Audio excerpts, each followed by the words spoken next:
I did get a pair of lifts for Christmas last year, though, Jack.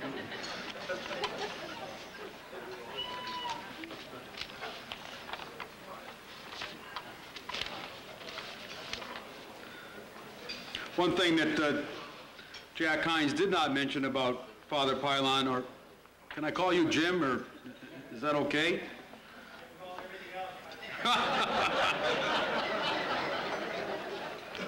was that he was as much a part of Bristol High School sports memorabilia as perhaps anybody in this room. Jim Pylon was the manager, I think, of every athletic team at Bristol High School during the 4 years that he was there, and people really owed a lot to him for the kinds of things that he did for all of the athletic events that were conducted, I think, through 51 through 56 or whatever those years were. In case you didn't get one on the way in, this brown envelope is a year 2000. And it meets all the compliance issues for the year 2000 calendar that was put together and published by the Bristol Sports Hall of Fame and Museum. I think they're $10, and it would be well worth your while to open your wallets and purchase one of these on your way out, or at some other time from any member of the Bristol Sports Hall of Fame and Museum. It will bring back many memories, I think, for all of you. We have some special guests with us this evening. I'd like to introduce them. The first is a representative from the Roberts Foundation, and many of you, I think, are familiar with the Roberts Foundation in the city of Bristol and what it's done for many not-for-profit organizations, be it the Family Center or the Boys and Girls Clubs or whatever. The Roberts Foundation was developed upon the death of Clinton Roberts, and the assets of his estate have gone to the benefit of many organizations, and the Bristol Sports Hall of Fame and Museum has been one of them.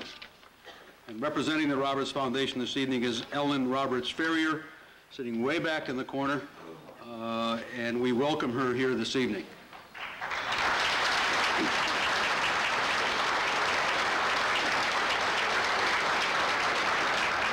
Just in case you don't know something about her, let me tell you. She attended Bristol High School. You may know more about the fact that her two daughters, Lauren and Kathy Ferrier, two outstanding athletes at Bristol Eastern High School, I believe. Kathy Lauren, a superb volleyball player, and Kathy, I believe, was a rather superb basketball player at both Bristol Eastern High School and UConn. She is in good company this evening. Second, we have Jerry and Carol Carpenter, somewhere in the room, right there. Really the heart and soul of the Bristol Special Olympics program, have received many honors and accolades for their work with Special Olympics, and we welcome them this evening, Jerry and Carol.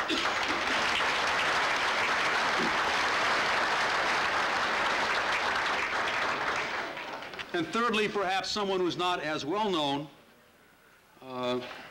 by the populace, but I can assure you known very well to every organization in this city for the kind of work that he and his company do for them, most of the time at little or no cost. And it's far too infrequent that he and his company is not recognized for the kind of contributions that are made to those agencies. And I want to introduce you Gene Tilley from GT Graphics. Gene?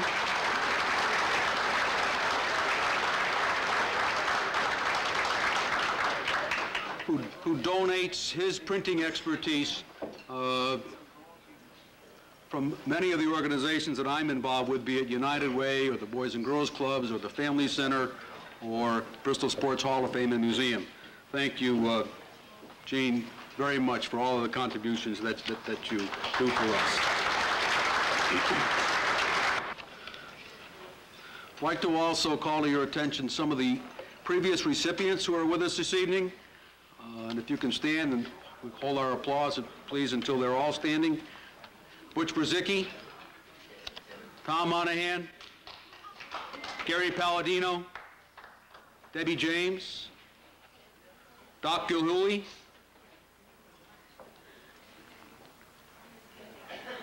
thank you.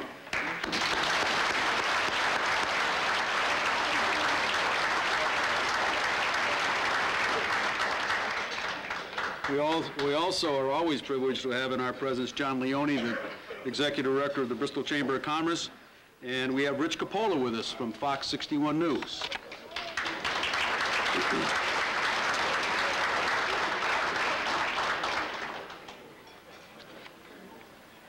Now it is my pleasure to introduce Thomas H. Monahan, nephew of Thomas Monahan, from Channel 30 News, to make the presentations this evening. Many of us have known Tom because he has done these presentations for the last 3 years. We also know him because of his expertise as a news broadcaster, and it's always a pleasure to have him back with us to induct the honorees. Tom?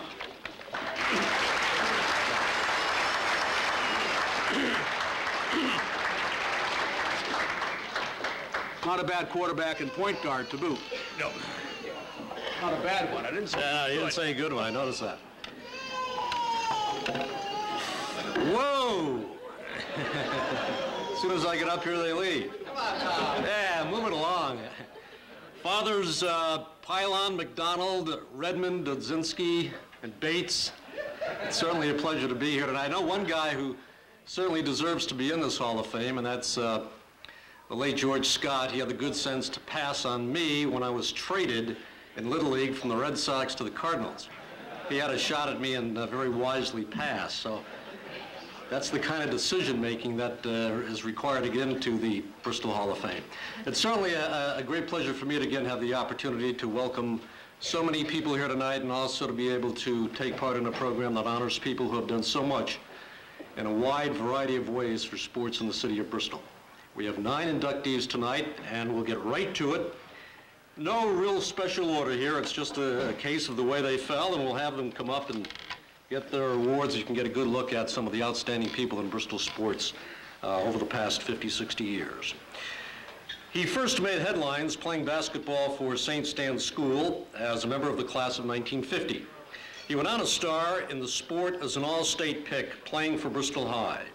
While there, he set the CIAC Class A state basketball tournament single-game scoring mark of 27 points, later broken by Weaver's Johnny Egan, who later went on to play in the NBA. He starred in the sport in college, first at St. Michael's College in Vermont, then at Springfield's AIC. He set scoring marks in local basketball leagues, and he helped lead St. Stan's to the 1960 New England Senior Basketball CYO title, while setting a single-game tournament record of 39 points in the championship game. As a softball player in the Bristol Fast Pitch League, he was an outstanding hitter and first baseman. He also set a high triple mark in the Bristol Industrial Bowling League in 1964. He has coached both Little League and Pony League baseball in Bristol. The recipient tonight, Harry Whitey Dudzinski.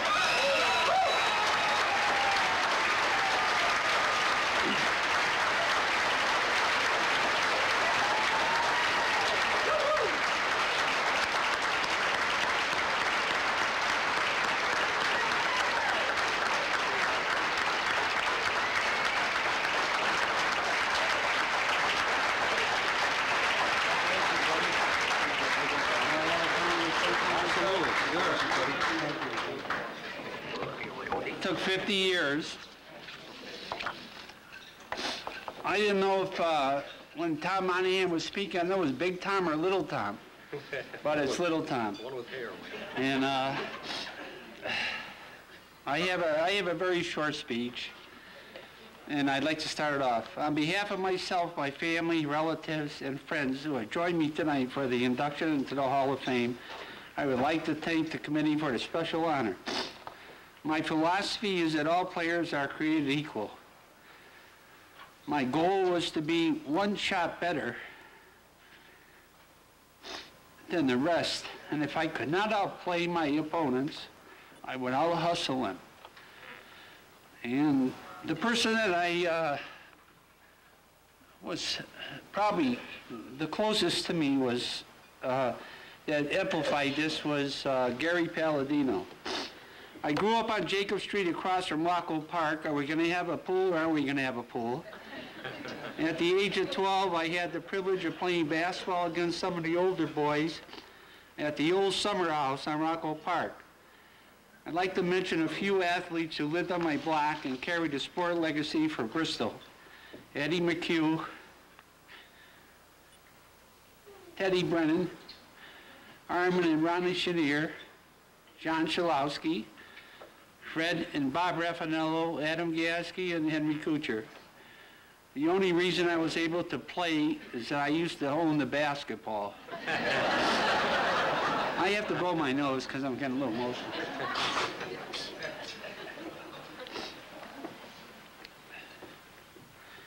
At Bristol High School on Memorial Boulevard, I perfected the two-handed set shot from the years 1950 to 54.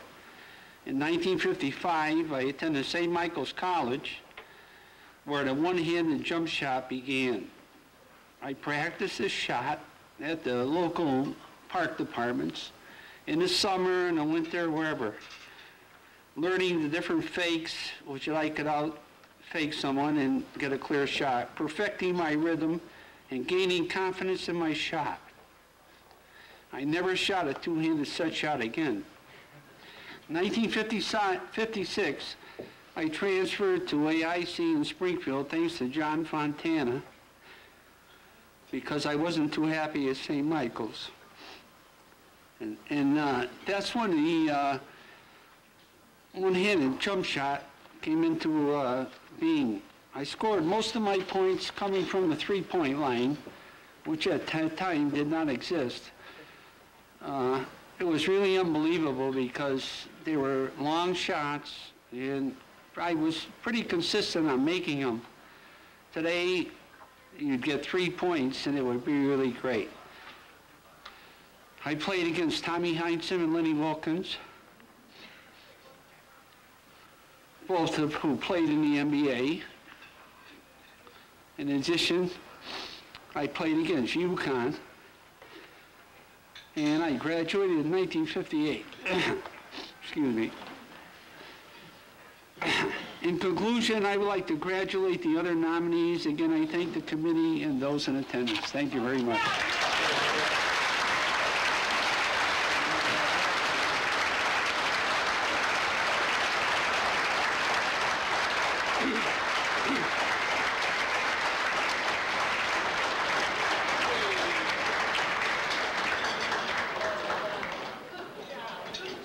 Our next inductee was the first female in the city to play baseball, doing so at Westwood School in both 1979 and 1980, and again played that sport at both the Little League and Pony League levels. A member of the class of 1984 at Bristol Eastern High, she claimed numerous honors, including all-state status as a pitcher before attending Adelphi University between 1985 and 1988. She appeared in the College World Series during those years, led the NCAA with a .030 ERA, that was in 1987, and was College All-American in 1988. She played for the famed Brakettes of Stratford, Connecticut, long among the best softball teams in the nation, and was a member of different World Championship teams during the mid to late 1980s.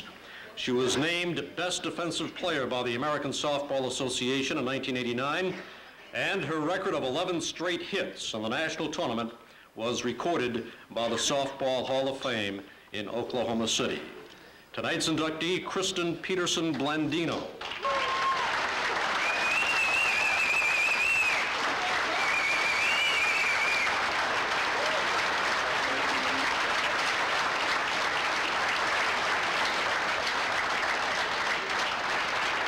Thank you very much for that warm introduction. I'm very excited to be up here. I'm very proud to be one of the nominees tonight, and I'm also very nervous.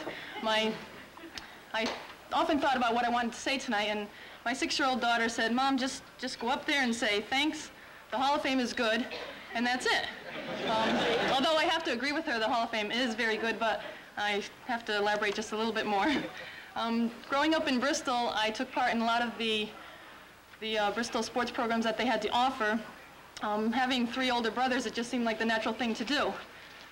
When I was younger, I remember my favorite sport to play was baseball, and that started with the Forestville Little League, which I played there for 4 years. And then I continued on to the Westwoods junior high baseball team for 2 years, and then the Bristol Pony League for 2 years. Always being the only girl on the team. When I think back, my coaches were wonderful, my teammates were wonderful, they were very, very supportive of me, and they just treated me like any other player. So I have to say that I had a great beginning. When I got to Bristol Eastern High School, that's when I started playing fast pitch softball, being coached by Marty McMahon.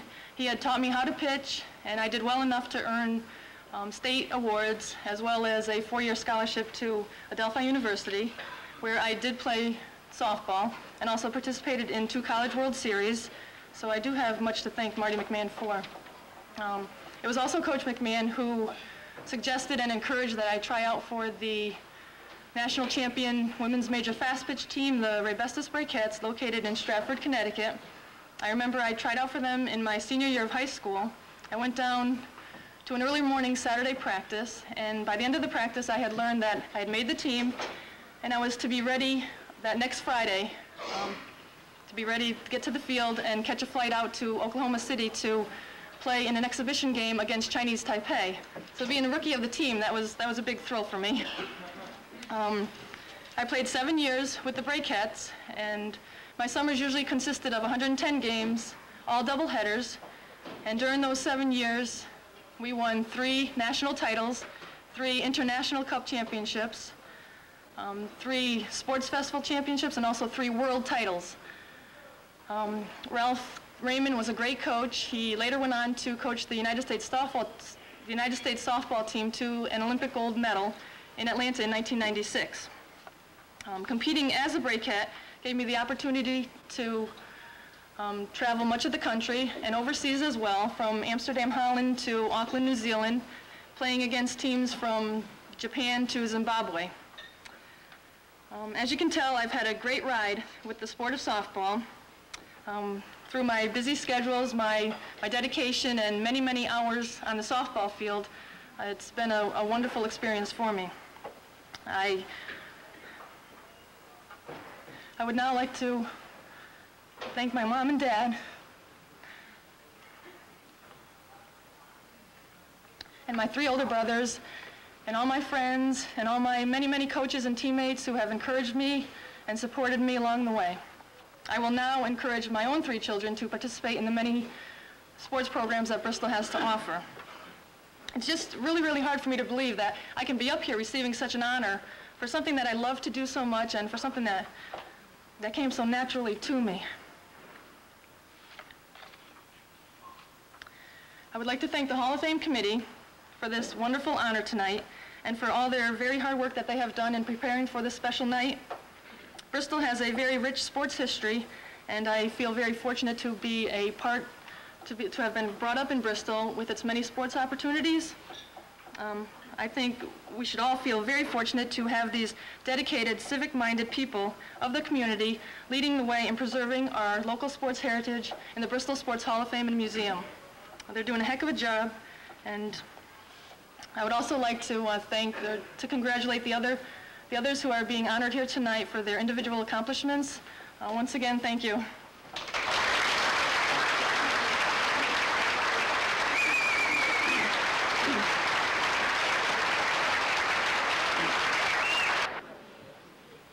Born in Sessa Aruna, province of Caserta, Italy, Anthony Tony Raffanello came to Bristol in 1912 at age 20. He served the city of Bristol as caretaker of Muzzy Field from 1920 to the time he passed away on December 16th of 1959. During that span of 39 years, events of a diverse nature kept his West Side ballpark teeming with activity as stacks of applications swamped the park board office by individuals and groups wanting to use the Muzzy Field facility for different events. He took great pride in the way he maintained the baseball field, and he felt that a good diamond was necessary to have good baseball playing, once saying to a home team coach, "Nobody is going to put the blame for errors on a faulty field." He held vandalism down to a minimum, and he kept a close eye on the management and security of the surrounding fences. And when he died, the city of Bristol, out of respect for his work and for his reputation as having been a fine gentleman, raised the flag at half-staff. 3 family members here tonight to accept the award: his daughter, Mary Raffanello McCary, son, Francis Raffanello, and accepting is Gerald Raffanello, son of the late Michael Raffanello, another of Anthony's sons.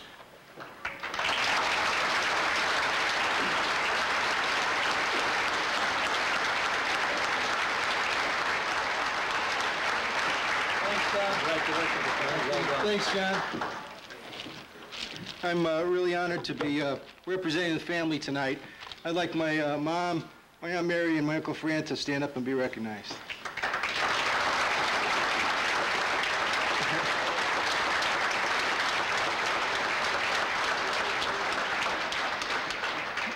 My grandfather would truly be humbled tonight to be honored in the same forum as people he served so long and so well. From people like Chuck McCarthy in the press box to the coaches Monahan on the sidelines, and good friends like George Scott and Harry Dudzinski on the field of play. Our mayor referred to him as Tony Potts. That was a nickname that my grandmother disliked, but a reference nonetheless to his very ample midsection. He was a large man. He had a large appetite and a large heart.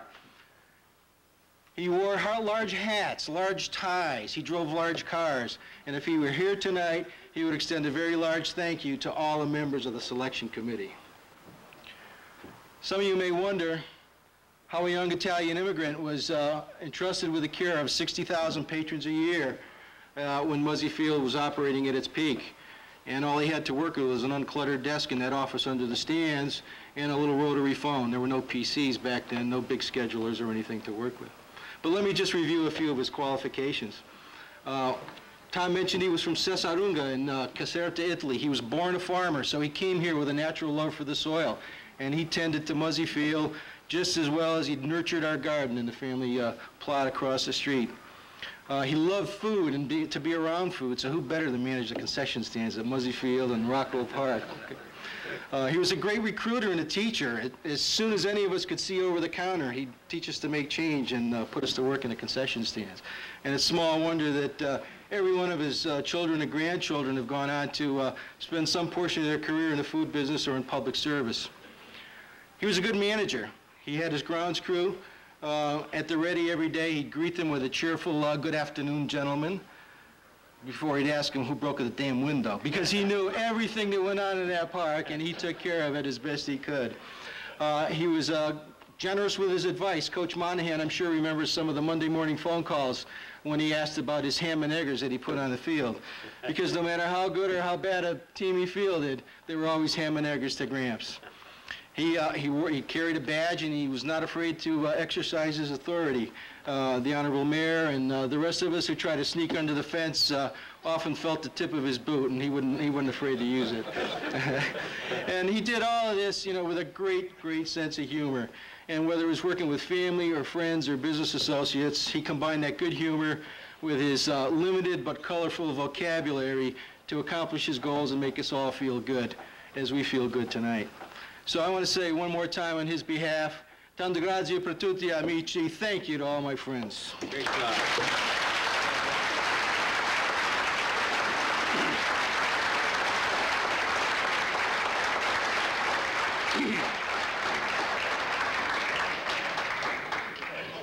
The next inductee is a New Britain High graduate who furthered her education at both Southern Connecticut State and Bridgeport University. Then she came to Bristol Eastern to coach and teach in 1967. There, she initiated the first interscholastic program for girls in Bristol for both basketball and softball. In 1968, She established the first athletic conference for girls, the Connecticut Interscholastic Conference.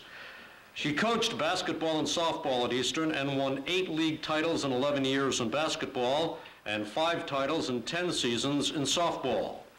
Her responsibilities in the Bristol school system relating to athletics have included holding the position of Health and Physical Education teacher, Director of Health Education and Athletics, and as Supervisor of Health and Physical Education.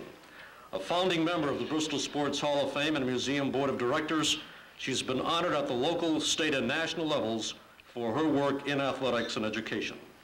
The inductee tonight, Joanne Galati.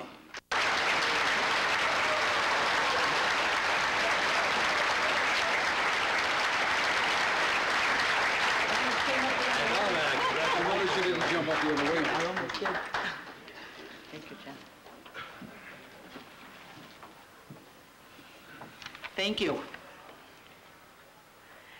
What a privilege, what an honor to be up here to just overwhelming. As Kristen said, what a way to be honored for something that I absolutely loved all my life. And it's funny how I got involved with sports. I really wanted to be the Martha Stewart. And then I discovered, well, you have to have cooking skills. Trouble. Well, how about crafts? Too many fingers.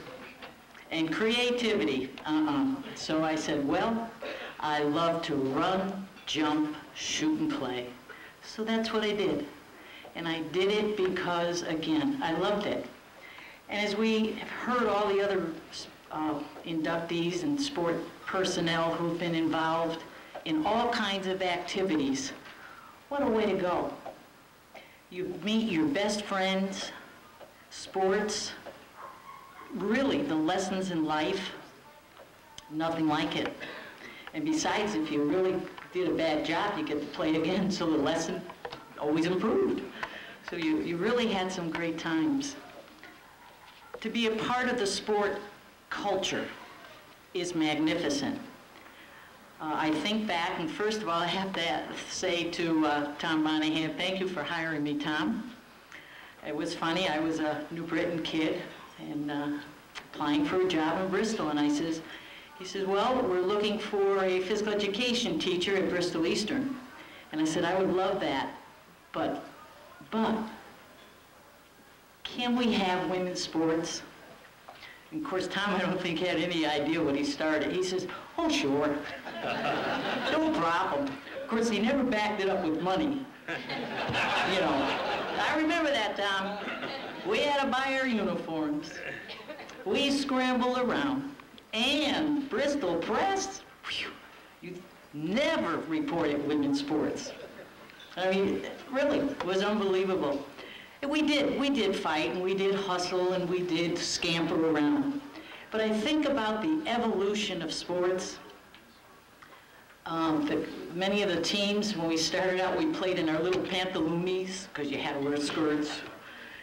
And today, we're looking, and wonderful, the women's national soccer team winning the World Cup. And no, I'm not going to take off you're not going to know if I have a sport bra on. UConn women rated #1 in the nation, giving us all somebody to root for. Women's athletics. Yes, we have come a long way, baby, and it's been wonderful to be a part of that culture, the history. For 30 years, Bristol has begun, in these last 30 years, have begun, and we have now women athletes who have gone through our Bristol school system, and what pride. Chris Peterson, Blandino, thank you, Debbie James, our other inductees, have gone on to such great heights. And whether you win a national championship, whether you're acknowledged with your peers, one thing they can't take from participation in sports, and that is that sense of I can do it, I can try, and I will succeed. You can't teach that, folks. It comes because you play. In athletics and sports, what a magical, magical game. Everything about it. Individual sports, team sports, all of you, at whatever level, from backyards to national championships, you can remember what really is important, the friends, the working together, the we. Wonderful. I am so humble and so proud to be up here to accept this award. Maybe it is a reward. Get off the mic. But thank you, and again, it is a privilege. And to my other colleagues and inductees, I tip my hat to you. Thank you.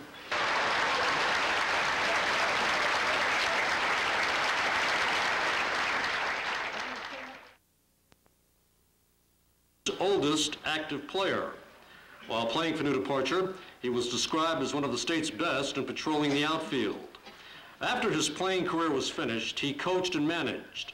Because of his long involvement in the McCabe Waters Little League, the Junior Pony League in Bristol renamed itself the George J. Scott Pony League. He was a longtime member and president of the West End Club, and he played for its football squad during the 1930s when it faced the very best teams in the nation, including teams which were the forerunners to those that first compromised the National Football League. Accepting tonight for the late George J. Scott, his daughter, Jane Crane.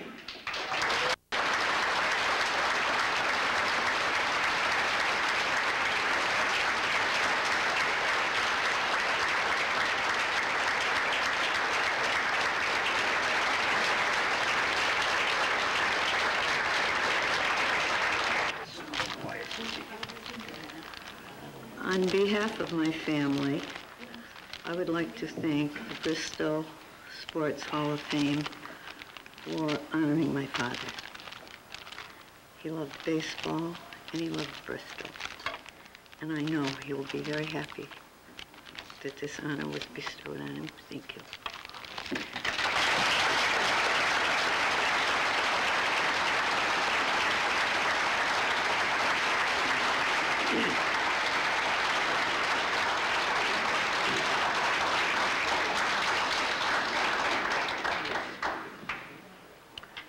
Our next recipient tonight, our next inductee, has long been synonymous with winning, first as an athlete, then as a coach. A standout basketball and baseball player at Bristol High, class of 1954, he went on to play sports at Boston University before injuries curtailed a very promising career. He later starred in basketball in the Boys Club Senior League and also starred as an all-state second baseman in semi-pro baseball. He mentored some of Bristol's best grammar school, basketball, and baseball squads at Green Hills School, and he went on to coach varsity boys basketball at Bristol Eastern, winning a number of titles. He's best known for the 10 seasons he coached the Bristol American Legion baseball team, starting in 1962.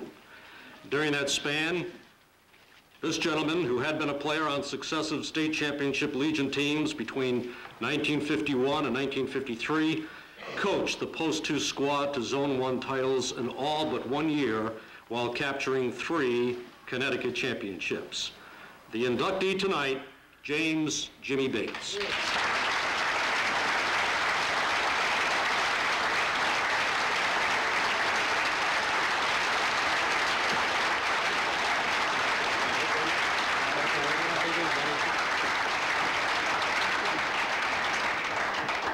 Thank you very much.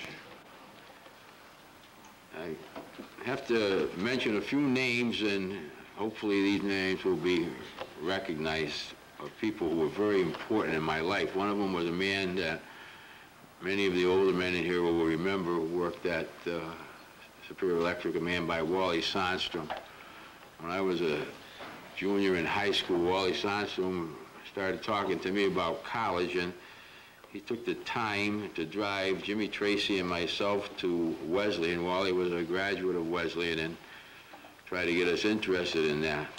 And then somehow or other, then the next year when I was a senior, and he found out that I had an interview at Yale, he called me up and offered to take me over to Yale to accompany me. And here was a man who I really didn't know, and yet he knew of me, and he took the time to put that kind of effort in for me. Actually, I went to Boston University because a gentleman in this room, Jerry Greger, he and I had made plans when we were younger that we were both going to go into the insurance and real estate business. And I went to Boston University because it had a major in insurance and a minor in real estate, which I graduated with. And then you wonder how I got into teaching. It's an interesting and sometimes scary story how I got into teaching.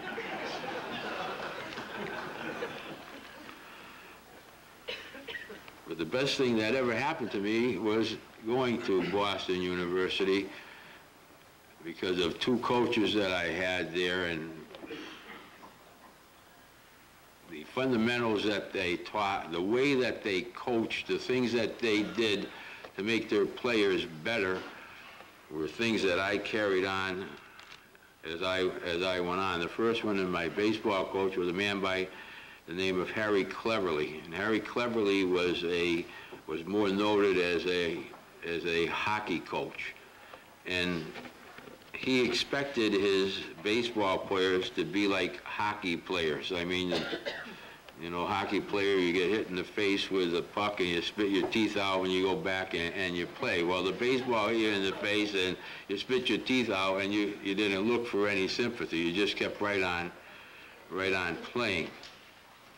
I can remember the first day at BU Field, which was the old Braves field earlier. And he would take all of the infielders out to shortstop, and he would get at the pitcher's mound. And many of the people who played for me can relate to this. He would hit from the pitcher's mound fungos at you that were coming about 1,000 miles an hour. And he would say, "Don't let the ball go by." And if the ball went by, if a ball got by anyone, he would point at the person and say, "Not in my infield. Get out there where there's a fence where the ball can be stopped." That was it. And I knew that when it came to my turn, the ball wasn't getting by. I wasn't going to even try to field it. I had made that up in my mind. I was just going down on my knees, and as long as the ball didn't go through my chest, I was going to stop it. And I was going to pick it up, and I was going to throw the ball to first base. And then, for whatever reason, he only hit me that one, and then he looked at me and said, "You can play in my infield. Get out to the station where they're practicing pivoting." And I just said, "Thank you, God, just that one ground ball."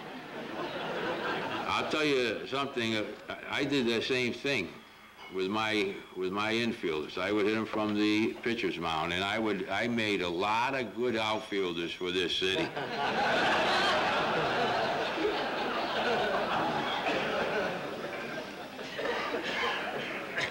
Bobby Jones, who was a great center fielder and catcher for me, I used to try to make Bobby a third baseman, and he would look at me and said, "Coach, you're crazy. I'm not getting in front of that ball." And he would call me midget. He'd go like this, "I'll see you later, midget. I'm out of here." And he'd run out to center field. The other man who was very influential was a man by the name of Matt Zunick, who was my basketball coach. We called him Mad Matt. And he was 6'5", about 240 pounds, and you didn't want to get him angry. He was just one of those men who was way ahead of his time in his knowledge of the game of basketball. And I can remember the first practice, he had a rule, the first 30 minutes, that you could not do anything that you were good at. Practice would start at 3, you expected to be in the gym at 2:30, and you could not practice anything from 2:30 to 3 o'clock that you were good at. It was very simple. And I can remember the first day of practice, I came in, I took a ball out of the rack, I put the ball down, 3 times with my right hand, and then said, well, what am I going to do? And next thing I knew, a whistle blew, and Coach Spence, an assistant coach, was up because there was a track running around the gym, said, Bates, get up here and give me 2 miles. What? You left-handed? No, I'm right-handed. He said, then what are you doing dribbling right-handed? I only thought I would dribble up here 2 miles. Now, one of my grandsons runs cross-country. I had never run 2 miles, and I thought I was going to die when I got done doing that. But we didn't do that at Eastern, but the way we ran things, the first 15 minutes was always ball handling. You know, the next 40 minutes we ran 8 different stations with 8 different drills going on, and blow the whistle every 5 minutes, and everyone switched stations. Because I always believed if you wanted to see if anyone was a good coach, you would all you had to do was go to their school and watch their practice. And if it was a practice where it was basically scrimmaging, you weren't going to see very good coaching. I used to take my son during the December and February vacations, and we would ride around to different high schools and watch their practice. And then when we came home, I would say, well, put a grade down. And he would grade the practices, and he was very close. Gary would be very happy to know you're the only one who ever got an A. Because you ran station drills. You didn't monkey around with scrimmaging where no one was learning anything. There were only 10 kids who were participating instead of having all 15 participating. And Coach Zunick, when I got injured and I couldn't play anymore. Well, I could have played, I think, but my knee was so weak that we didn't know when it was going to give. But when I came back to the school my junior year, and this is how I got into teaching, he called me at my apartment and asked me if I'd be interested. There was a job opening at a settlement house in the center of Boston, and they needed someone to direct the athletic program there, and he asked me if I'd be interested in taking the job, and I said, sure. And he said, Jimmy, you know what it's like down there at Morgan Memorial? I said, oh my God, no. He said, that's a minefield. He said, you're right. He said, but he said, you're going to have nothing but hard cases down there. I said, well, I can handle that.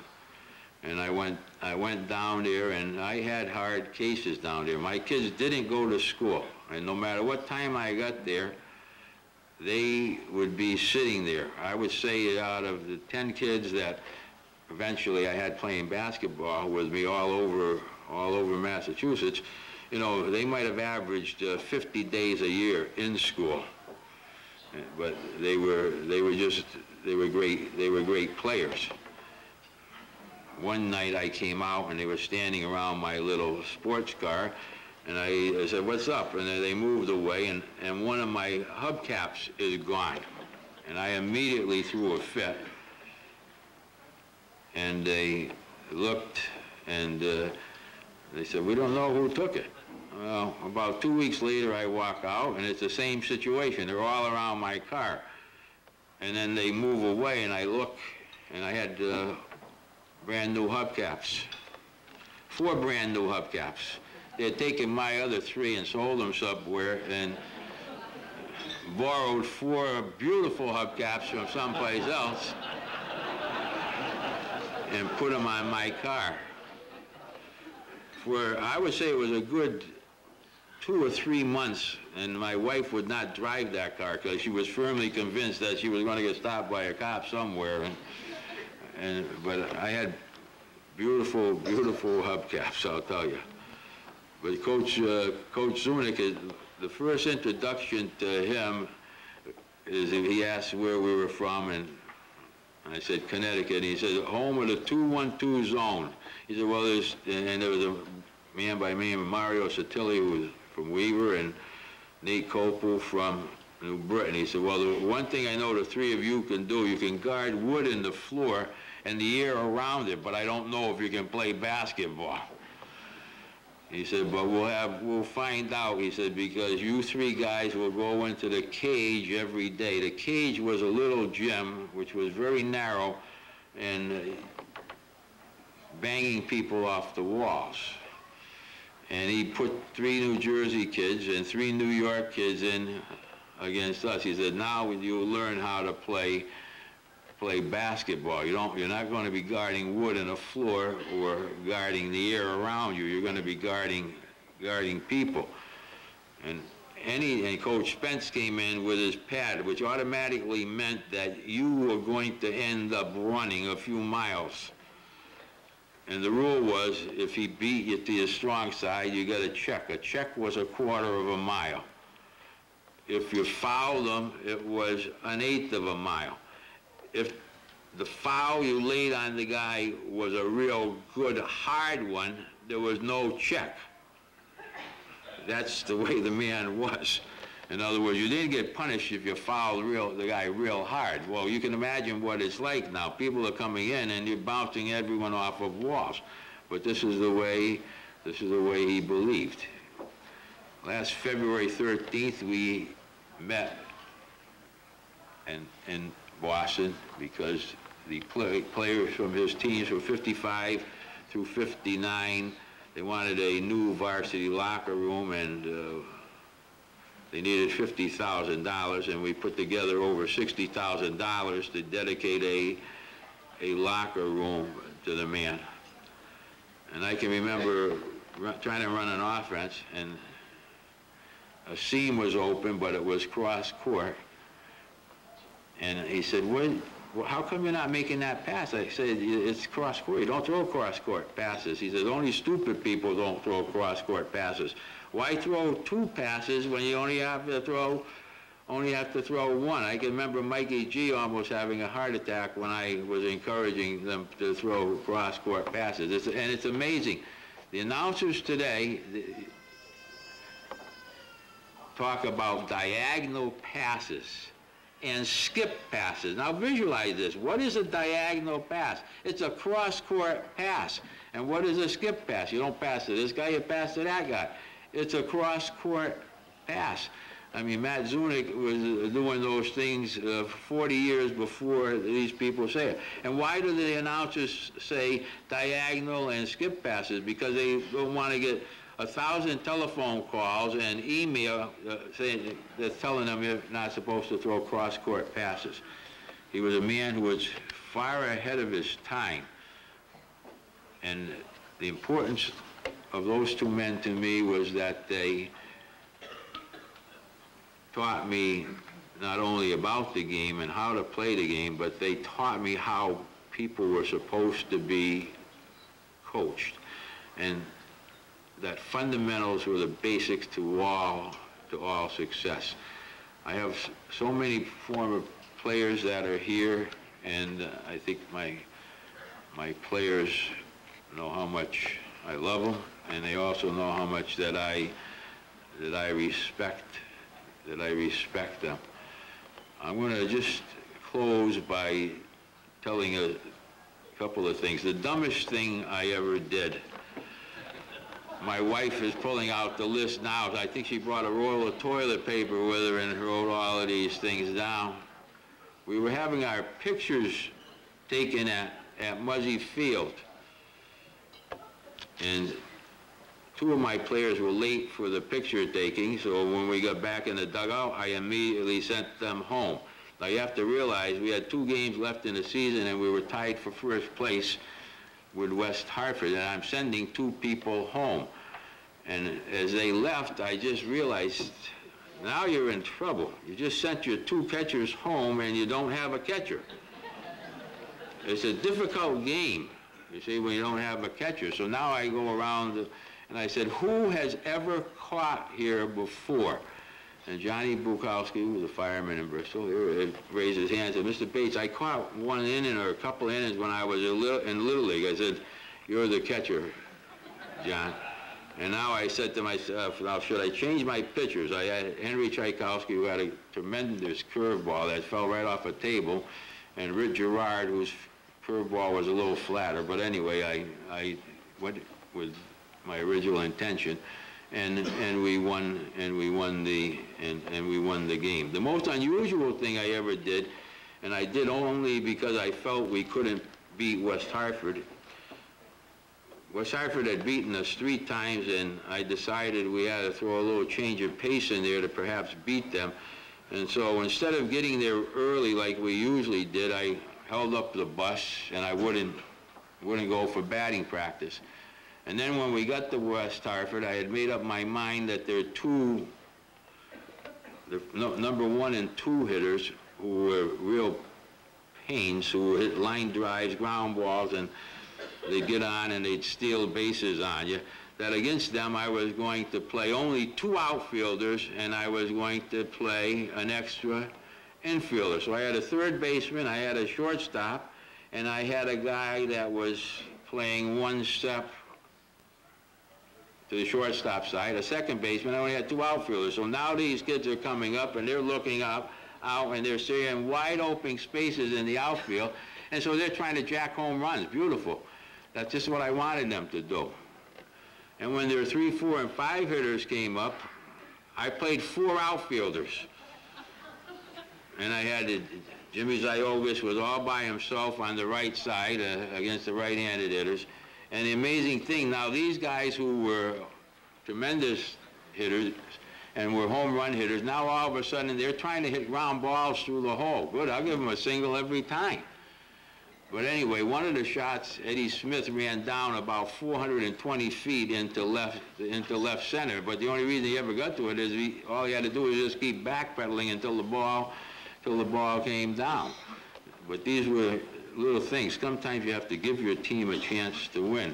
And the thing the 1966 kids always think about is that they brought a plaque like this over before the state finals, and it was a second place trophy, and they wanted us to have the picture taken. I said, we don't come to play for second place. I said, we're not having our pictures taken. I said, take the picture over there and have Waterbury have it taken with the second place trophy. That's what, because that's the one they're going home with. Now, I had to be stupid because the first game of the tournament, Waterbury had beaten us 23-4. 23-4, and now to win the state championship, we had to beat Waterbury 2 games in a row, which doesn't seem possible, but we did it, which was a tremendous thrill. But as far as basketball goes, the one last thing is the proudest moment I ever had in sports was the team I coached my last year. 15 players who went to college. I doubt that there's any high school in the state of Connecticut that can claim that. 14 of the 15 graduated from college.